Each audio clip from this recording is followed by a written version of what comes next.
तो बहुत सारे लोगों का कंसर्न भी था, तो मैंने सोचा एक वीडियो हम कर लेते हैं जिस पर हम मान लेंगे कि 1 लाख रुपए कहीं से आपको मिला है, 1 लाख रुपए कहीं किसी कंपनी से बोनस मिला है या कुछ इनाम मिला है या कहीं से डकैती करके लाए हो, किसी का छीन छान करके मारपीट करके लाए हो, उस 1 लाख रुपए को लंबे समय तक आप डालना चाहते हो किसी जगह पे एक बार।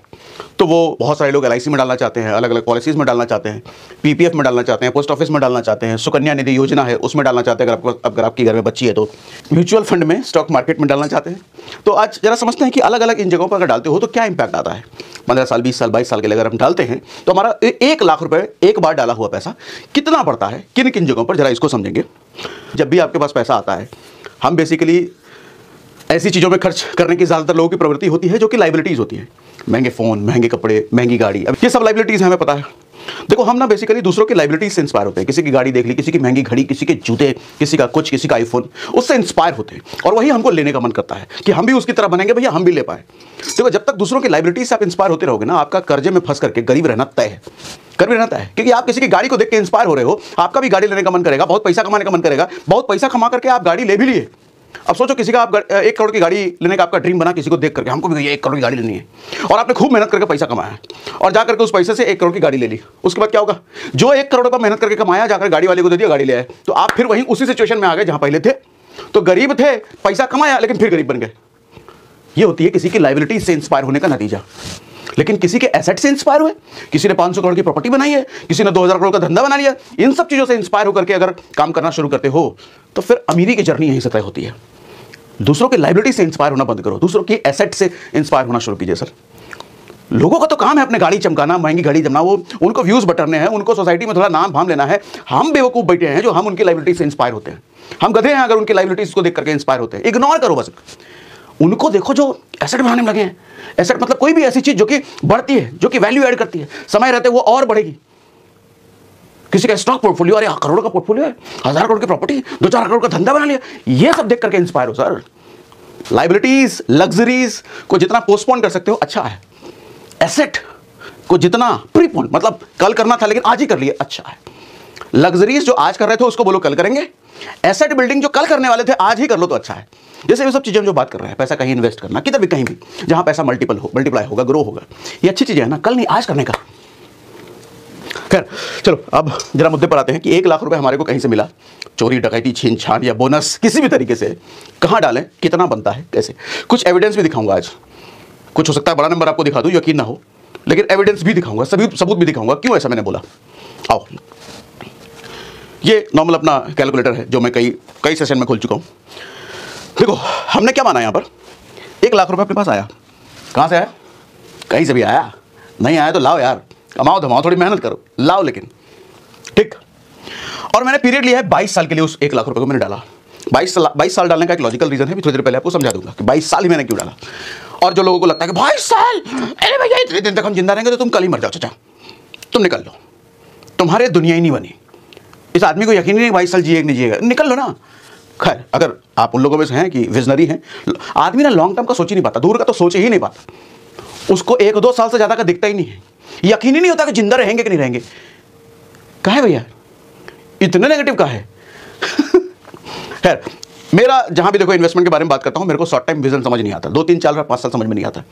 15-20 साल से ऊपर का आपका इन्वेस्टमेंट होना ही चाहिए, उससे कम का इन्वेस्टमेंट ठीक है, कुछ पर्पस होता है, 2-4-5 साल के लिए शॉर्ट टर्म इन्वेस्टमेंट वाले खराब नहीं है, लेकिन लॉन्ग टर्म इन्वेस्टमेंट वो इन्वेस्टमेंट होता है जिससे वेल्थ बनता है, जिससे मोटा संपत्ति बनता है।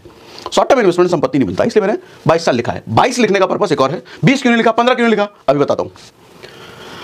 मैंने यहां पे कितना रिटर्न लिया है, एनुअल 6.5%।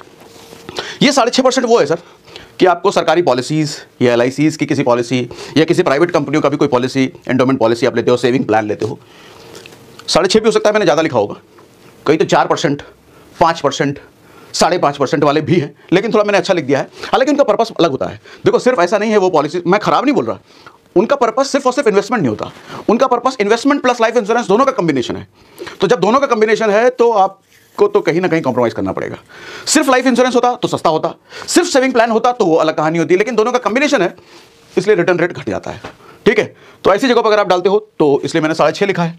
तो आपका देखो 1 लाख रुपए 22 साल बाद बनेगा 4 लाख रुपए, 22 साल बाद 4 लाख रुपए बनेगा। अब इसको मैं ऐसे बोल सकता हूं 4 गुना हो जाएगा पैसा, 4 गुना, लेकिन कितने साल में, 22 साल में 4 गुना हो रहा है सर। 6.5% एनुअल रिटर्न, इन्फ्लेशन इतना चल रहा है 7%, 8%, बहुत सारी चीज़ों में 15% इन्फ्लेशन चल रहा है, महंगाई चल रही है, तो ये 6.5% का रिटर्न क्या ही है, कुछ भी नहीं। लेकिन कई बार एजेंट ब्रोकर ऐसे टकराएंगे, आपको 4 गुना पैसा मिलेगा, बस 1 लाख डाल के एक बार छोड़ दो, 4 गुना मिलेगा। कितने दिन में, ये पूछो, 4 गुना मिलेगा। 22 साल में 4 गुना, कोई वैल्यू नहीं है। ठीक, तो ये होता है किसी पॉलिसीज वगैरह में अगर आप डालते हो तो ये आपका बन सकता है। सर ये वो रिटर्न है जो आपको लगभग पीपीएफ में मिलता है 7, 7.5 के आसपास। आपने 1 लाख रुपए आज डाल के छोड़ दिया तो 22 साल बाद तकरीबन 4.9 लाख, मतलब 5 लाख रुपए बनेगा। ठीक, पीपीएफ हो गया, पोस्ट ऑफिस हो गया, 7, 7.5 के आसपास। सुकन्या निधि योजना, जिनके घर में बच्चियां हैं, 8% था, अभी शायद रिसेंटली कुछ हुआ है, शायद मैं श्योर नहीं हूं, 8.5 हुआ है, 8.5 या 8.8 ऐसे कुछ हुआ है, मैं 8.5 ले लेता हूं। लेटेस्ट अपडेट से मैं वाकिफ नहीं हूं, लेकिन 8 तो था ही था, 8.5 मैंने लिया, ये 6 लाख बन जाएगा। आज आपका 1 लाख डाला हुआ पैसा 22 साल बाद 6 लाख बन जाएगा। ठीक, हालांकि एफडी वगैरह में नहीं डालते इतने लंबे समय के लिए, एफडी तो शॉर्ट टर्म की चीज है, लेकिन चलो हमने एफडी भी कंसीडर कर लिया। इन दिनों एफडी का रेट बढ़ा हुआ है,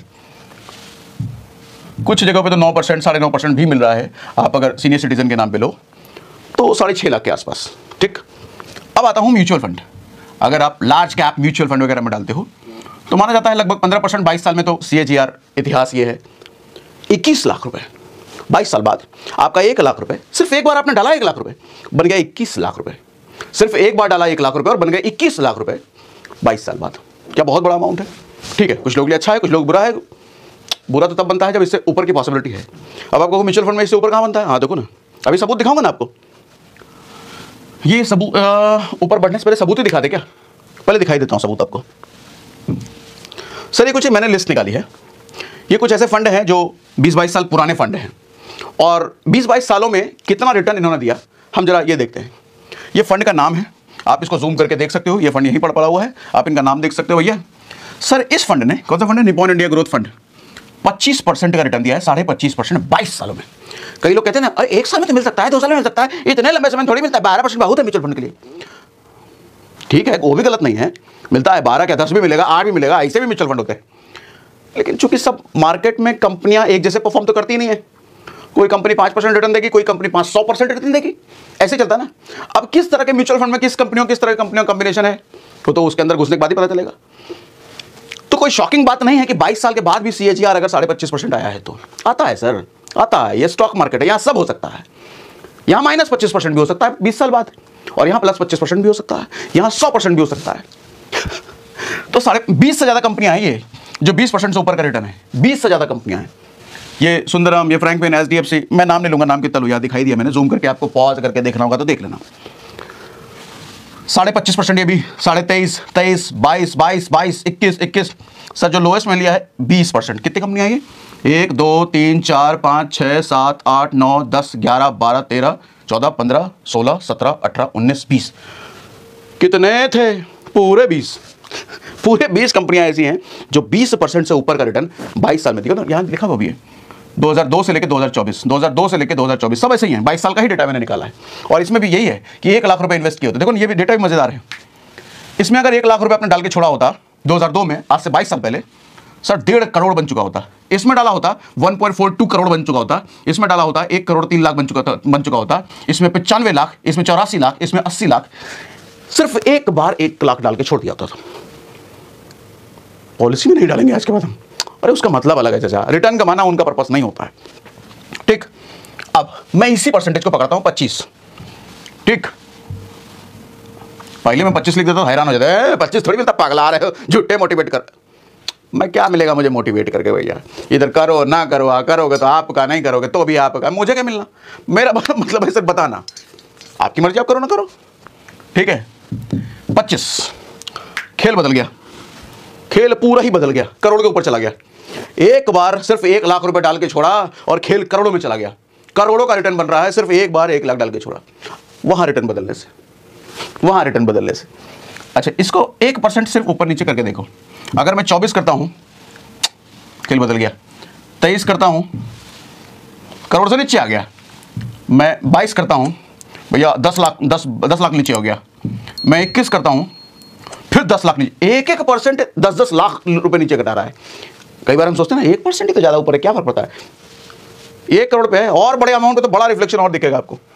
ठीक है, तो हमने कितना लिया 25, अरे चलो 20 ही ले लेते हैं, इसमें नीचे 20% वाला भी तो है। सर अगर आप 20% भी रखते हो तो फिर भी 55 लाख बन रहा है। सिर्फ एक ही बात तो एक बार 1 लाख डाले थे, ठीक है। अच्छा इसी चीज़ को थोड़ा सा दूसरे तरीके से हम समझते हैं SIP के फॉर्मेट में। अच्छा हिस्टोरिक रिटर्न्स मैंने मनी कंट्रोल में खोल रखा है। मनी कंट्रोल पे मैं देख रहा था तो 10 साल ही है मैक्सिमम, 10 साल से ऊपर का डेटा ही दिखाता नहीं है, लेकिन 10 साल में भी देखो 24%, 23%, 22%, तो 10 साल है लॉन्ग टर्म, लेकिन मैं नहीं मानता लॉन्ग टर्म मेरे हिसाब से 10-15 साल से ऊपर का, तो 22 साल का वहाँ डेटा मैंने आपको दिखाया है। सर इसी को SIP फॉर्मेट में अगर हम करें कि आप कहो मेरे पास 1 लाख रुपए नहीं है या मुझे 1 लाख रुपए नहीं डालना, मुझे कम कम करके हर महीने डालना है, तो जरा हिसाब किताब बताओ तो 1 करोड़ रुपए बनाने के लिए कितना हमें 22 साल तक हमको कितना पैसा डालना पड़ेगा। सर 22 साल तक अगर सिर्फ 1000 रुपये महीना भी हम डालते रहे ना, सिर्फ 1000 रुपये महीना भी डालते रहे और 25% हमारा रिटर्न बने तो सर 1.12 करोड़, 1.12 करोड़। अब वो फालतू बात तो लिखना नहीं, इतने साल तक कौन रहेगा, जितना निकल लो फिर तुम निकल लो, तुम ना रहने वाले। हाँ यहाँ पे एक बात बता दूं, हर म्यूचुअल फंड 25% नहीं देता, बताया ना मैंने पहले, हर म्यूचुअल फंड नहीं देता। कैसे पता चलेगा कि कौन सा हमारा वाला 25 दे रहा है कि नहीं दे रहा है? एनालिसिस, पास्ट रिकॉर्ड देखिए। हालांकि पास्ट रिकॉर्ड भी श्योरिटी गारंटीड नहीं होती है, किसी म्यूचुअल फंड ने अगर पास्ट में दिया है तो भविष्य में देगा ही देगा, ऐसा भी नहीं है। कोई कंपनी पिछले 10 साल से अच्छा परफॉर्म कर रही है, जरूरी है, हो सकता है कि अगले 5 साल उसका खराब समय चले, अगले 5 साल परफॉर्म कर ही ना पाए तो अगले 5 साल रिटर्न नहीं बनेगा ना। लेकिन एक फायदा होता है कि लॉन्ग रन की जब आप बात करते हो 20-22 साल का टाइम, ऊपर नीचे करते सब हिसाब किताब बराबर हो जाता है। किसी कंपनी ने अगर पिछले 10 साल परफॉर्म किया बहुत अच्छा और पिछले 3 साल से वो परफॉर्म नहीं कर पा रही है, तो अगले 3 साल में ना वो पिछला वाला 3 साल का हिसाब किताब बराबर करके उसी स्पीड में भागती है। ये डेटा है, ये स्टॉक मार्केट में ऐसा होता है अगर कंपनी अच्छी है तो। इसीलिए कहते हैं लॉन्ग टर्म में, इसीलिए कहते हैं लंबे समय में हिसाब किताब बराबर होता है, रिटर्न अच्छा ही बनता है लॉन्ग टर्म में। लेकिन 25% बहुत आउटस्टैंडिंग परसेंटेज, बहुत ज़्यादा, हर का नहीं हो सकता। शायद 1% म्यूचुअल फंड ऐसे होंगे जो आपको 22 साल में भी CAGR 25% का दें, शायद 1%, शायद आसपास हो सकता है, ऊपर नीचे हो सकता है, ठीक है। अगर हम ये रेशियो लेते हैं तो यहाँ पर जरा आप देखना, आपका इन्वेस्टमेंट ये ब्लू वाला पार्ट है, ये कितना छोटा है, आपका इन्वेस्टमेंट यहाँ दिख भी नहीं रहा और रिटर्न देखो इतना बड़ा बन रहा है, कहाँ चला गया, कम कर दिया क्या हमने? अच्छा सॉरी, यहाँ 12 लिखा हुआ था, आपको गलत दिख रहा होगा, मैं 22 साल कर देता हूँ। देखो अब 1.12 करोड़ बन गया ना। अब देखो अपना इन्वेस्टमेंट देखो कितना छोटा ब्लू में दिख भी नहीं रहा है, यहाँ रिटर्न ही रिटर्न है। देखो ना मेरा इन्वेस्टेड अमाउंट सिर्फ 2.5 लाख रुपए है। अगर आप SIP के जरिए जा रहे हो हर महीने 1-1 हज़ार रुपये डालने वाला, तो अपना इन्वेस्टमेंट सिर्फ 2.5 लाख रुपए है, सिर्फ 2.5 लाख रुपए, रिटर्न 1 करोड़ से ऊपर का है। ऐसे ही इसमें अगर आप देखो लमसम में हमने जो डाला, अपना इन्वेस्टमेंट तो 1 ही लाख का है, रिटर्न 20% के हिसाब से 55 लाख का है, 25 लिया तो 1 करोड़ का पार है, ठीक तो लाइबिलिटीज से इंस्पायर होना बंद कीजिए, अच्छी जगह पे एसेट में इंस्पायर कीजिए, लेकिन समझदारी से। 25% का डेटा हर में नहीं होता, 1 से 2% ही म्यूचुअल फंड होंगे जो लंबे समय में भी इतना अच्छा रिटर्न देंगे, लेकिन ऑन एन एवरेज लंबे समय में 12 से 15% तो बड़े आराम से ठीक ठाक म्यूचुअल फंड का देखा गया है। और कोई कहे कि क्या गारंटी है भैया इतना मिले, कहीं कोई गारंटी नहीं है, कोई गारंटी नहीं। स्टॉक मार्केट में गारंटी नाम की कोई चीज़ नहीं होती है। समझ, एनालिसिस, पेशेंस, ये काम करता है स्टॉक मार्केट में। तो इस सेशन आपको अगर अच्छा लगा, कुछ मीनिंगफुल बात हमने करी, तो कमेंट बॉक्स में लिख के बताइए, मजा आ गया। आपके कमेंट का रिप्लाई मैं भले नहीं कर पाता, लेकिन पढ़ता हर कमेंट हूँ। अगर आप मुझे पहले से देख रहे हो तो आपको ये बात जरूर पता होगी। तो कमेंट बॉक्स में कोई सवाल हो, तारीफ करना चाहते हैं तो कर दीजिए, हमको अच्छा लगता है आपका तारीफ पढ़ करके। तो हो गया भैया, इतना ही है, अब खत्म, अब अगली बार मिलेंगे। तो देखा दोस्तों कैसे सागर सिन्हा सर बताते हैं कि अगर हम दूसरों को देख देख कर बिना जरूरत के सामानों पर नाजायज खर्चा ना करके अपने 1 लाख रुपए को किसी सही जगह पर केवल एक बार ही इन्वेस्ट कर दें तो इस 1 लाख को करोड़ों में बदलते हुए आपको पता भी नहीं चलेगा। इसलिए खर्चों से पहले इन्वेस्ट करना सीखना चाहिए। तो दोस्तों अगर आपको भी सागर सिन्हा सर के ऐसे इन्वेस्ट करने की प्लानिंग पसंद आती है और अगर आप भी सागर सिन्हा सर के फैन हैं तो वीडियो को लाइक करना और चैनल को सब्सक्राइब करना ना भूलें।